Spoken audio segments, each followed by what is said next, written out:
പിതാവിൻ്റെയും പുത്രൻ്റെയും പരിശുദ്ധാത്മാവിൻ്റെയും നാമത്തിലാണ് വിശുദ്ധായി പ്രിയപ്പെട്ട സഹോദരൻ. ശിഷ്യന്മാരെല്ലാവരും മുറിയുടെ വാതിലുകൾ അടച്ച് ഭയത്തോടു കൂടിയിരിക്കുന്ന അവസരം. അവർ ഭയപ്പെടാൻ കാരണം തങ്ങളുടെ നാഥനും കർത്താവുമായ യേശുവിനെ കുരിശിൽ തറച്ചു കൊന്നു. ഇനിയും തങ്ങൾക്ക് എന്താണ് സംഭവിക്കുക എന്നുള്ളതിനെ പറ്റി, ഭൗതികമായ ജീവിതം നിലനിർത്തുന്നതിനെ പറ്റി അവർക്ക് ഭയമുണ്ടായിരുന്നു. അതുകൊണ്ടാണ് വാതിലുകൾ അടച്ചിരുന്നത്. യേശു 2 പ്രാവശ്യം പ്രത്യക്ഷപ്പെടുന്നുണ്ട്. ആദ്യമേ പ്രത്യക്ഷപ്പെട്ടപ്പോൾ താമ എന്ന് പറയുന്ന തോമ അവിടെ ഉണ്ടായിരുന്നില്ല. നമ്മുടെ വിശ്വാസവും നമ്മുടെ സഭയുമായിട്ട് ഏറ്റവും അടുത്ത ബന്ധമുള്ളത് തോമാസ് ശ്ലീഹായുമായിട്ടാണ്. കാരണം വിശ്വാസത്തിൽ നമ്മുടെ പിതാവായിട്ട് വിദൂരമായ ഭാരതത്തിലേക്ക് കടന്നു വന്ന് വചനം പ്രഘോഷിക്കുകയും ഒത്തിരി ആളുകളെ വിശ്വാസത്തിലേക്ക് കൊണ്ടുവരികയും പിന്നീട് തന്റെ പ്രേക്ഷിത പ്രവർത്തനത്തിന്റെ സമാപനത്തിൽ മദ്രാസിലെ ചിന്നമലയിൽ വെച്ച്, ചെന്നൈയിലെ ചിന്നമലയിൽ വെച്ച് അദ്ദേഹം കുന്തത്താൽ കുത്തപ്പെട്ട് രക്തസാക്ഷിയായിട്ട് മരിച്ച സംഭവമൊക്കെ നമുക്കറിയാവുന്നതാണ്. തോമസ് കൂടിയുള്ള സമയത്ത് യേശു വീണ്ടും വരികയാണ്. അപ്പോൾ യേശു അവരോട് പറഞ്ഞു, ഭയപ്പെടേണ്ട, നിങ്ങൾക്ക് സമാധാനം. വിശുദ്ധ ഗ്രന്ഥത്തിൽ ഭയപ്പെടേണ്ട എന്നുള്ള വാക്യം ഒത്തിരി സ്ഥലങ്ങളിലുണ്ട്. മനുഷ്യര് പല വിധത്തിൽ ഭയപ്പെടുന്നവരാണ്. ഒരു യുദ്ധം നടക്കുമ്പോൾ ആ യുദ്ധം നടക്കുന്ന രാജ്യത്തെ ആളുകളും ഭയചകിതരാണ്. അതുപോലെ ഇരുട്ടിനെ പേടിക്കുന്നവരുണ്ട്. മറ്റു പല വിധത്തിലുള്ള ഭയത്താല് കഷ്ടപ്പെടുന്ന ആളുകളുണ്ട്. അതുകൊണ്ട് വചനത്തിൽ പറയുന്നു, ഭയപ്പെടേണ്ട, ഞാൻ നിന്റെ കൂടെ ഉണ്ട്. പിതാവ് എന്നെ അയച്ചതുപോലെ ഞാനും നിങ്ങളെ അയക്കുന്നു, നിങ്ങൾക്ക് സമാധാനം. യേശു കൈകളും പാർശ്വവും അവരെ കാണിച്ചു. തോമാസ് ശ്ലീഹായെ പ്രത്യേകമായിട്ട് വിളിച്ചു എന്നാണ് വചനത്തിൽ പറയുന്നത്. തോമാസ് ശ്ലീഹ പറഞ്ഞു, യേശുവിന്റെ തിരുമുറിവുകള്, അവിടുത്തെ പാർശ്വത്തിലുള്ള മുറിവ് കാണാതെ, അവിടുത്തെ പാർശ്വത്തിൽ എന്റെ കൈകൾ വെക്കാതെ ഞാൻ വിശ്വസിക്കുകയില്ല. അങ്ങനെ പറഞ്ഞ തോമസിനെ യേശു വിളിക്കുകയാണ്. താമ ഇന്ന് വരാൻ പറഞ്ഞു. താമ യേശുവിന്റെ അടുത്തേക്ക് ചെന്നു. അണിപ്പെടുത്തുള്ള കൈകൾ കാണിച്ചു, തിരുമുറിവുകൾ കാണിച്ചു. എന്നിട്ട് യേശു പറയുകയാണ്, നീ കണ്ടതുകൊണ്ട് തോമസ്, നീ കണ്ടതുകൊണ്ട് വിശ്വസിച്ചു, കാണാതെ വിശ്വസിക്കുന്നവർ ഭാഗ്യവാന്മാര്.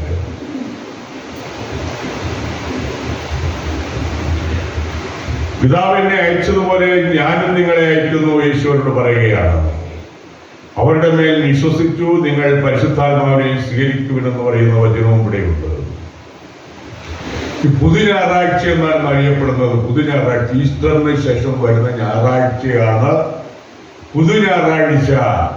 കാരണം ഉയർപ്പ് തിരുനാളിനോടനുബന്ധിച്ച് വിശ്വാസത്തിലേക്ക് കടന്നു വന്ന നിരവധി വിശ്വാസികള്, പുതിയതായിട്ട് വിശ്വാസത്തിലേക്ക് വന്ന വിശ്വാസികള്, അവര് ദേവാലയത്തിലേക്ക് പിന്നീട് ആദ്യമായിട്ട് വരുന്ന കർത്താവിന്റെ ദിവസമാണ് പുതു ഞായറാഴ്ച. അതുകൊണ്ടാണ് അവരെ സംബന്ധിച്ചിടത്തോളം ഓരോ വിശ്വാസത്തിലേക്കുള്ള കടന്നുവരവിന് ശേഷം ആദ്യമായിട്ട് കർത്താവിന്റെ ഉയർപ്പിനെ സൂചിപ്പിക്കുന്ന കർത്താവിന്റെ ദിവസമായ ഞായറാഴ്ചയില് വിശ്വാസത്തിന്റെ കേന്ദ്രബിന്ദുവായ വിശുദ്ധ ബലിയർപ്പണത്തിൽ പങ്കെടുക്കാനായിട്ട് കടന്നു വരികയാണ്. അതുകൊണ്ടാണ് പുതു ഞായറാഴ്ച എന്ന് പറയുന്നത്. യെശയ്യാ പ്രവാചകന്റെ പുസ്തകം 55 അധ്യായത്തിൽ 4-13 വചനങ്ങളിൽ പറയുന്നുണ്ട്, നിനക്ക് അജ്ഞാതമായ ജനതകളെ നീ വിളിച്ചു കൂട്ടും, നിനക്ക് അജ്ഞാതമായ ജനതകളെ നീ വിളിച്ചു കൂട്ടും, നിന്നെ അറിയാത്ത ജനതകൾ നിന്റെ അടുക്കൽ ഓടിക്കൂടും. അത് സൂചിപ്പിക്കുന്നത് ലോകത്തിന്റെ അതിർത്തികൾ വരെയുമുള്ള വചന പ്രഘോഷണത്തെയാണ്. ഇസ്രായേലിന്റെ പരിശുദ്ധൻ നിന്നെ മഹത്വപ്പെടുത്തിയിരിക്കുന്നു. കൊലോസ്യക്കാർക്കുള്ള ലേഖനം 1-ാം അധ്യായം 12 വചനങ്ങളില് അവർ അദൃശ്യനായ ദൈവത്തിന്റെ പ്രതിരൂപവും എല്ലാ സൃഷ്ടികൾക്കും മുമ്പുള്ള ആദിജാതനുമാണ്. ഒരു അമനുഷ്യനായ ദൈവത്തിന്റെ പ്രതിരൂപം. ഒരു മനുഷ്യനും ദൈവത്തെ നേരിട്ട് കണ്ടിട്ടില്ല എന്ന് വചനത്തിൽ പറയുന്നുണ്ട്. എന്നാൽ തന്റെ ഏകജാതനായ പുത്രനായ യേശു ലോകത്തിലേക്ക് മനുഷ്യരക്ഷയ്ക്കായിട്ട് കടന്നു വന്നു. ആ യേശുവിനെ പറ്റി പറയുന്നത് ദൈവത്തിന്റെ പ്രതിരൂപം, എല്ലാ സൃഷ്ടികൾക്കുമുള്ള ആദിജാതനുമാണ്. എല്ലാ അവനിലൂടെയും അവനു വേണ്ടിയുമാണ് സൃഷ്ടിക്കപ്പെട്ടത്. എല്ലാ യേശുവിലൂടെയും യേശുവിന് വേണ്ടിയുമാണ് അവന് വേണ്ടിയുമാണ് സൃഷ്ടിക്കപ്പെട്ടത് എന്നാണ് കൊളോസ്യർക്കുള്ള ലേഖനത്തിൽ പൗലോസ് നമ്മെ പഠിപ്പിക്കുക. ആദിമ സഭയുടെ തനിമ പ്രത്യേകത എന്താണെന്ന് ചോദിച്ചാൽ, ഒന്ന് വിശ്വസിക്കുന്നവരുടെ സമൂഹമാണ് വിശ്വാസികളുടെ സമൂഹം. രണ്ടാമതായിട്ട് ഒരു ഹൃദയവും ഒരു ആത്മാവും അവർക്കായിരുന്നു. എന്നുവെച്ചാൽ അവരുടെ കൂട്ടായ്മയെ പറ്റി ഒരു ഹൃദയവും ഒരു ആത്മാവും. കലഹിക്കുന്നവരായിരുന്നില്ല. കഴിഞ്ഞ ദിവസം ഒരു പ്രാർത്ഥനാ സമ്മേളനം പന്തകുസ്താ സഭകളിലാണ്. പ്രാർത്ഥനാ സമ്മേളനത്തിൽ അടിയുണ്ടായിരുന്നു. പലയിടത്തും ചുരുക്കായിട്ടൊക്കെ അടിയുണ്ടാകാം. ഇവിടുത്തെ കസേര എടുത്തിട്ട് അടിക്കാനൊക്കെ നോക്കുന്നു. ഏതൊരു ഗ്രൂപ്പിന്റെ അല്ലെങ്കിൽ തിരുവിതാംകൂർ ഭാഗത്താണ് ഉള്ളത്. അപ്പോൾ അവിടെ ഇങ്ങനെ അടിക്കുന്ന അത് വൈറലായിട്ട് ടി വിയിലൊക്കെ കാണുകയുണ്ടായി. അവിടെ ഇങ്ങനെ അടി നടക്കുന്നു.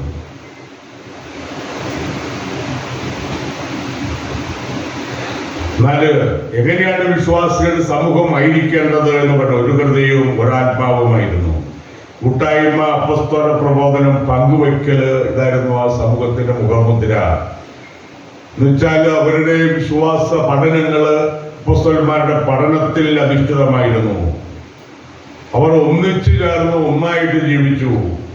ഇവരെ പങ്കുവയ്ക്കലിന്റെ സമൂഹമായിരുന്നു. അത് ആദിമ സഭയിൽ തന്നെ പറയുന്നുണ്ട്. പൗലോസ്ലീഹ വചനം പ്രഘോഷിച്ച സഭകളിൽ നിന്നും അവരുടെ സംഭാവനകൾ സ്വീകരിച്ചുകൊണ്ട് ജെറുസലമിലെ ക്രൈസ്തവരെ, പാവപ്പെട്ട ക്രൈസ്തവരെ സഹായിക്കാനായിട്ട് ചെയ്ത ശ്രമങ്ങളും അവരെ അഭിനന്ദിക്കുന്നതും ഒക്കെ പൗലോസ്ലീഹയുടെ ലേഖനങ്ങളിൽ കാണാനായിട്ട് പറ്റും.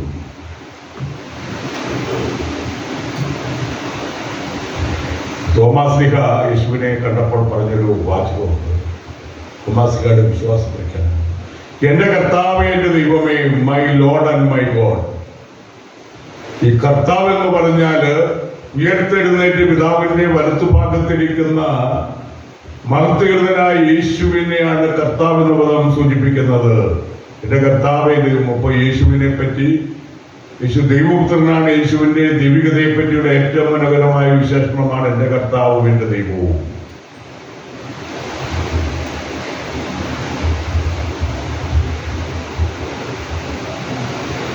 ഇന്ന് പുതുഞായറാഴ്ചയാണ്. വിശ്വാസത്തിലേക്ക് മാമോദിസ സ്വീകരിച്ച ദേവാലയത്തിലേക്ക് കണ്ടുകൊണ്ട് പല യൂറോപ്യൻ രാജ്യങ്ങളിലും അമേരിക്കയിലും ഒക്കെ മാമോദിസ 1000 പേര് മാമോദിസ സ്വീകരിച്ചു, 2000 പേര് സ്വീകരിക്കുന്നതൊക്കെ ഇങ്ങനെ വാർത്തകൾ കാണുകയുണ്ടായി. അപ്പോൾ അവർ ഉയർപ്പ് തിരുനാളോടനുബന്ധിച്ച് സഭയെ പറ്റി പഠനം നടത്തി വിശ്വാസത്തിലേക്ക് കടന്നു വന്ന സമൂഹങ്ങൾ പല രാജ്യങ്ങളിലുമുണ്ട്.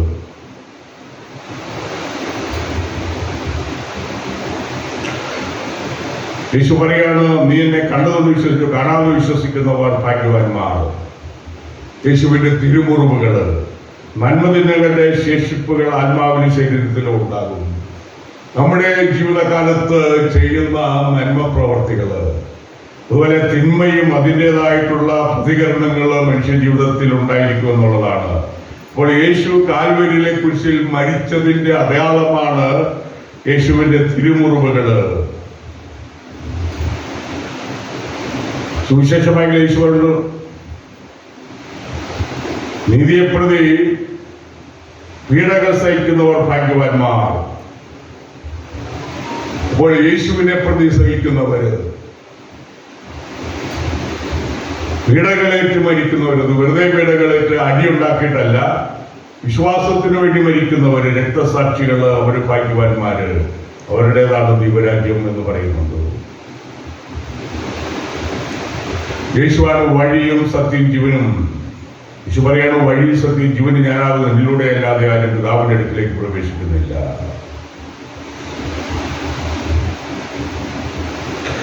ഈ പഴയ നിയമത്തില് കർത്താവ് എന്നുള്ളത് യാഹുവേ എന്ന് പറഞ്ഞാൽ ആയിരിക്കുന്നവൻ, അതിന് ഉപയോഗിച്ചിരുന്നത് അവര് ദൈവത്തിന്റെ നാമം പരിശുദ്ധമായതുകൊണ്ട് കർത്താവ് എന്നുള്ള പദമാണ് അവർ ഉപയോഗിച്ചിരുന്നത്.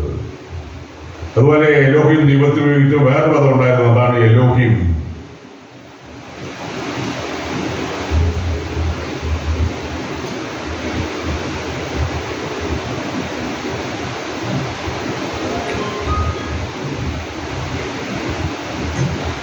വിശുദ്ധ കുർബാനയില് ഉയർത്തെഴുന്നേറ്റ യേശുവുമായിട്ട് ബന്ധപ്പെട്ട കാര്യങ്ങൾ അവിടെ അനുസ്മരിക്കുന്നുണ്ട്. ആഴ്ചയുടെ ആദ്യ ദിവസം, അതാണ് ഞായറാഴ്ച, കർത്താവിന്റെ ദിവസം, the day of the Lord. കഥകൾ അടച്ചിരുന്നു. ആദിമസഭയുടെ കൂട്ടായ്മകള് ശത്രുക്കളെ പറ്റിയുള്ള ഭയനിമിത്തം രഹസ്യ സംഗതങ്ങളിലായിരുന്നു. അവർക്ക് ആരാധന നടത്താനോ വിശുദ്ധ ബലിയർപ്പണം നടത്താനോ അവകാശമോ ഉണ്ടായിരുന്നില്ല. ഏത് സമയത്തും പീഡിപ്പിക്കപ്പെടാം, അറസ്റ്റ് ചെയ്യപ്പെടാമെന്നുള്ള സാഹചര്യങ്ങളിലായിരുന്നു. അപ്പോൾ അവര് രഹസ്യ സംഗതങ്ങൾ, അടച്ചിട്ട വാതിലുകള്, സമാധാന ആശംസ. ഇവിടെ വിശുദ്ധ കുർബാനയിൽ തന്നെ സമാധാനം നിങ്ങളോടുകൂടെ, പാക്സ് ഒബീസ്കും സുറിയാനിമോട് സ്ലാമ അമഹോൻ. അപ്പോഴത് യാദീമ സഭയില് വിശുദ്ധ കുർബാനയിൽ സമാധാന ആശംസ ഉണ്ടായിരുന്നു.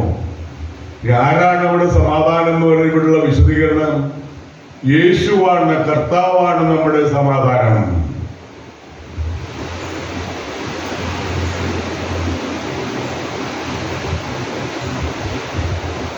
ഭൂകാഷണ പ്രാർത്ഥന, പരിശുദ്ധാത്മാവ് എഴുന്നള്ളി വരട്ടെ എന്നുള്ള പ്രാർത്ഥന വിശുദ്ധ കുർബാനയിലുണ്ട്.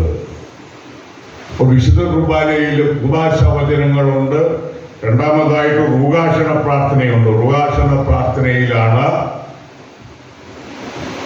കർത്താവിന്റെ അപ്പവും വീഞ്ഞും കർത്താവ് തിരുശരീര രക്തങ്ങളായിട്ട് രൂപാന്തരപ്പെടുന്നത് എന്ന് പൗരസ്ത്യ പാരമ്പര്യമുണ്ട്. കുർബാന മുഴുവനിലാണെങ്കിലും പ്രത്യേകമായിട്ട് ഈ ഭാഗങ്ങളിൽ രണ്ടുമാണ്, റുകാഷ വചനങ്ങളും റുകാഷണ പ്രാർത്ഥനയും. റുകാഷണ പ്രാർത്ഥന കഴിഞ്ഞപ്പോഴാണ് വിശുദ്ധ കുർബാന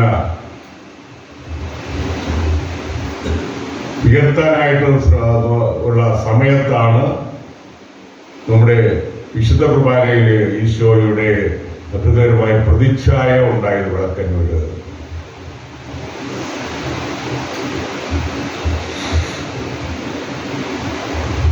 വിശുദ്ധ കുർബാനയിലെ സമാപന ആശീർവാദത്തെയാണ്, യേശുവിന്റെ അന്തിമ ആശീർവാദത്തെയാണ് വിശുദ്ധ കുർബാനയിലെ സമാപന ആശീർവാദം സൂചിപ്പിക്കുക.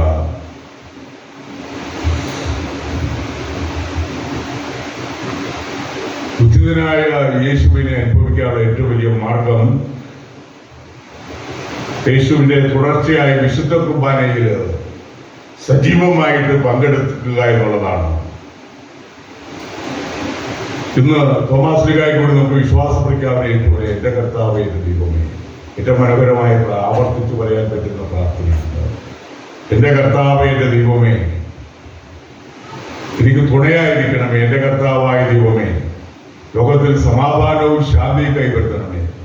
എന്റെ കർത്താവായ എന്റെ ദൈവമേ, ഞങ്ങളുടെ കുടുംബങ്ങളിൽ സമാധാനം നിലനിർത്തണമേ. പിതാവിന്റെയും